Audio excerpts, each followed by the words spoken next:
So, nagluluto tayo guys. At alam nyo ba, dahil wala kaming, yung naubusan kami ng garlic, ito guys, imagine niyo napakalayo yung tindahan dito at 10 pesos isa nito guys. Isang garlic 10 pesos. Pero kapag sa palengke ka, marami yung 20 pesos mo, mga tatlo siguro or apat. Napakamahal yung benta nito guys. Nagluluto nga pala tayo ng chicken. Ayan. So, yung parang may sabaw. Ito guys, yung ating chicken. So, takpan ko na lang muna yan.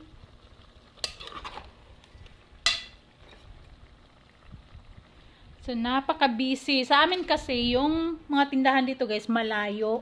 Yung subdivision namin, kailangan mo siyang akyatin kapag pupunta ka dito. Kung wala kang motor or sasakyan, kailangan ko pag naglakad ka guys, hindi siya madali. Hindi po talaga siya madali kapag naglalakad lang.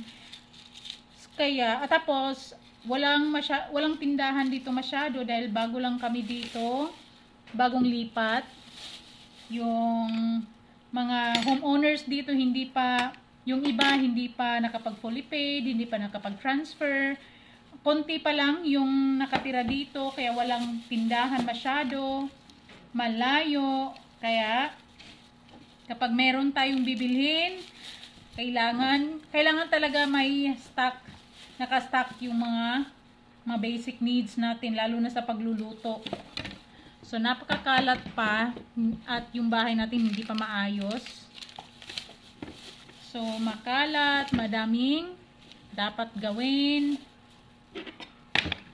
Kapag pupunta sa palengke, mahirap, kailangang sasakay tayo. So, dati nagrirenta kami, malapit lang yon sa school, malapit sa school, malapit sa palengke. Nilalakad lang, ilang minutes lang. Ngayon, hindi na pwedeng lakarin, hindi na siya kaya, pero wala nang renta. So, parang ganun lang. Wala nang renta, pero doon ka rin sa mamamasahi ka na everyday. So, buti na lang meron kaming motor. So, ako hindi nagpa-practice pero hindi pa na-master yung pagmumotor. Dalawa yung motor namin. So, kapag nandito yung asawa ko, siya yung maghahatid sundo sa school.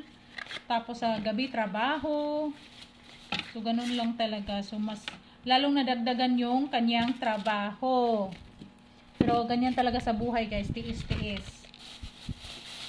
So, ako kailangan ko na talagang magmotor para makatulog naman yung asawa ko. Dahil kailangan niya rin magtrabaho sa gabi. Yan, so.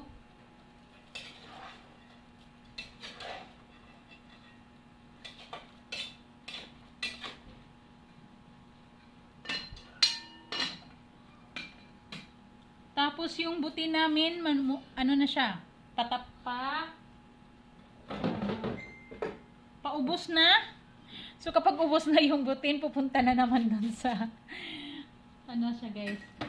So ganito, marami naman akong ganito, kaso lang, nakalimutan kong magbili ng yung refill. So, sana maluto na hindi pa siya nauubos. Yun yung mahirap talaga kapag malayo sa mga tindahan.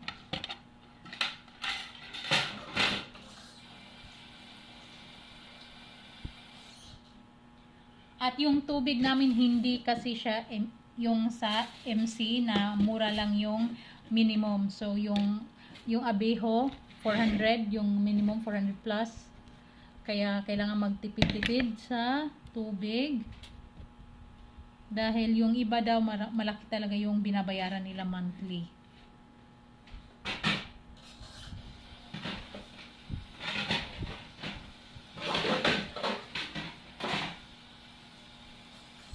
Yan, so ako lang mag-isa dahil yung mga anak namin hinatid sa school. Tapos yung isa susunduin din.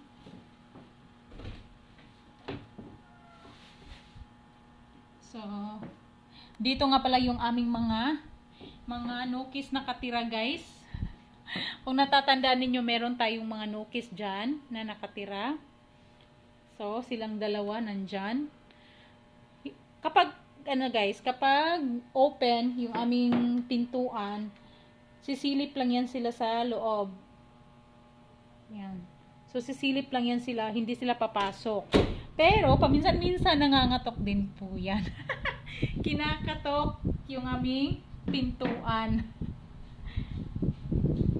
So, ayan, malapit na siyang maluto. Luto muna ako, guys.